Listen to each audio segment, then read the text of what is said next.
Okay, playing Idaho at home this week. Our goal is to get a victory and get bowl eligible, and that's what's on our mind. Our guys are ready to hit the practice field today and try to get better. Question. Just looking back at the film from Saturday, especially the second half, what were kind of your takeaways there? Well, I felt like overall our defense did a very good job. And I see our defense getting better each week. They definitely played good enough to win. Offensively, like we said, just didn't get it done. I mean, we got to put more points on the board. Didn't do that in the second half. Stalled a lot. Didn't put drives together. The punt return was definitely a tough one at that point, but that's exactly what I saw. Coach, as far as the play calling on Saturday, what was kind of the breakdown between you and Rhett? Well, we did the same thing we did at Texas A&M, but I mean the bottom line is when we don't do well offensively, that's on me. I mean, that's just the way it goes. We did the same thing against A&M, got in a rhythm, did a good job. We didn't do a good job Saturday, and that's on me. And I've got to find a way to fix that, and that's what we're working to do to finish this thing the right way offensively. Yes, we hear so much about, like I said, how you guys break down between the play calling with you and Rhett. How does it go as far as the substitutions? Does Rhett say, well, hey, I think Peyton should go in at this point, or Javon? Yeah, it's really the same way we've been doing it, ever since we've been together. And, we've got Javon and Peyton, which we feel very good about both those guys. And you look at Peyton Barber, he's our leading rusher, and he's had an outstanding year. And Javon has been coming on as of late. And, we have confidence in both those guys. Well, when Javon was averaging almost 10 yards a carry and then only got a couple of carries after that, just why'd you guys go away from him? Yeah, I think he got 4 in the second half. And, Peyton went with him, and we got confidence in both of them. So, that was our thinking. How's Sean's knee? He obviously I think everybody could see he's not 100%. We've got to, hopefully he'll be healthier this week, and we'll do a good job in practice trying to manage that. Who are you starting at quarterback, Coach? We're probably going to go with Jeremy this week for the fact that Sean is not 100%, and at the same time, we feel good about Jeremy running our offense, executing our offense, and but more than likely right now, we'll see how the week goes. Now, I mean that could change, but if you ask me right now, we'll probably go with Jeremy and get him ready. When you look back, Sean was, like I said, clearly not 100%. You put him in there four possessions with the game on the line. Was that too many? Well, I mean, obviously we didn't do a very good job offensively in the second half. Like I said the other day, our plan was to play them both. And, when we got in there, he wasn't 100%. We felt like there was some opportunities for some things that we could do. It didn't work out. So, when you look back, I mean, obviously, if we could change some things, probably would.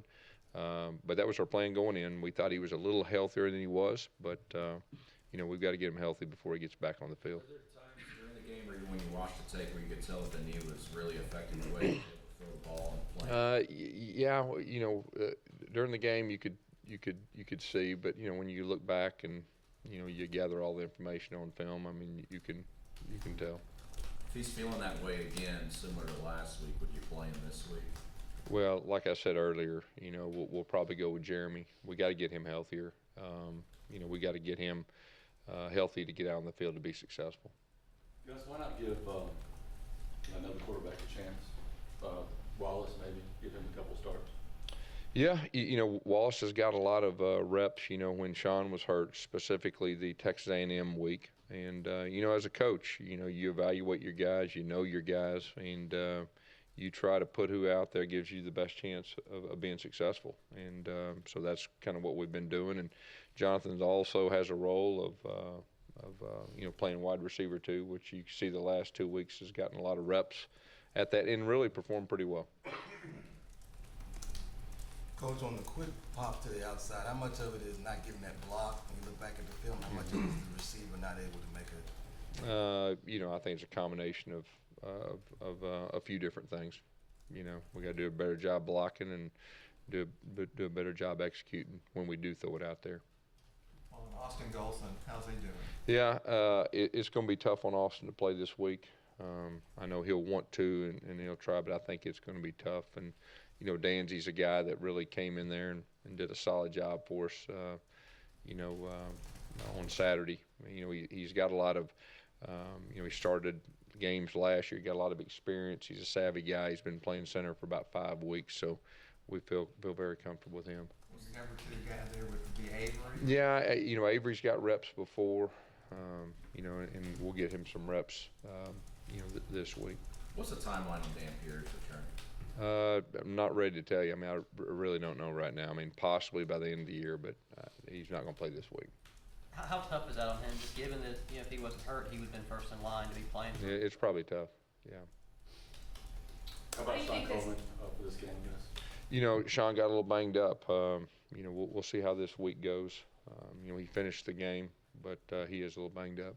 Why do you believe this defense is clicking right now? What is the catalyst behind that? Well, I think if you look at the last 2 weeks, really starting to play with confidence, starting to make plays.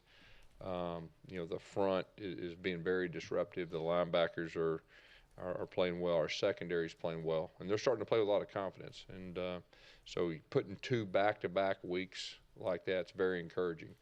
And so you can tell they're playing with a lot of confidence right now. Gus, Cameron Petway had a big game against Arkansas. Has he been hurt ever since? He's battled some issues, yes. Yeah, and I think you saw in Arkansas that, he had a few injuries right there, and he's battled a few things. We held him out the next week to try to get him healthier, but, he's a guy that has improved. He's playing a new position this year. He has improved each week, and, he provides that physical edge, when he is healthy. Is he back? Is he getting close to He's getting closer. He is getting closer. As far as when it comes to boy eligibility, what do you get out of those 15 extra practices to build for next year? Yeah, there's no doubt. I mean, you're developing young guys, and it's very beneficial, for the young guys and everything moving forward. And it's good for the coaches too to be working with those young guys and getting them prepared.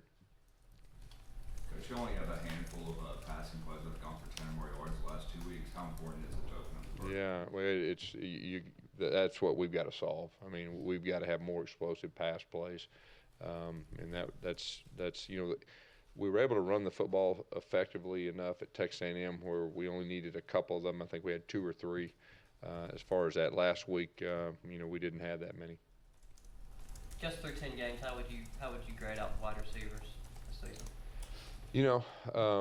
At times we played well. We made some plays down the field. I think when you think about passing game, there's a lot of factors that all have to be clicking to be very effective, and so there's a lot of factors on at times why that hadn't happened.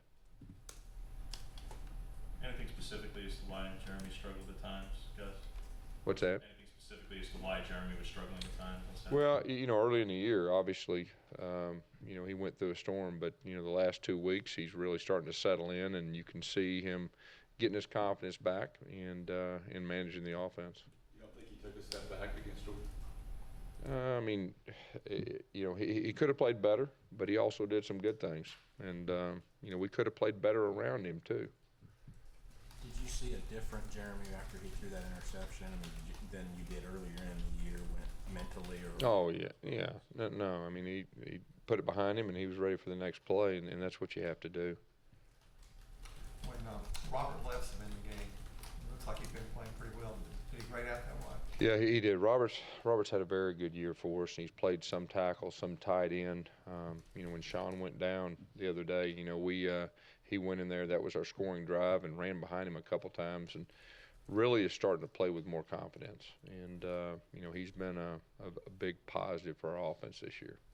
Is he a starting left tackle if Sean wants to leave early, you think? What's that? Does he have potential to be a starting? He definitely has the ability to do that, and he would be set up to earn that position. Do you feel like the starting quarterback for the 2016 season is on campus right now? Hey, all I'm worried about is Idaho right now, and trying to beat them. Anything else? I guess on that note, are these the toughest weeks for you as a coach to keep the team motivated when, you know, everyone wants to maybe start thinking about next week and your arch rival and you're playing a team this week you're expected to beat by a lot? No, you know, we talked about it the other day, our coaches and our players, the only thing on our mind is going to be this game and winning this game to get bowl eligible, and we'll take care of next week when it gets here. All right, Coach, thank you.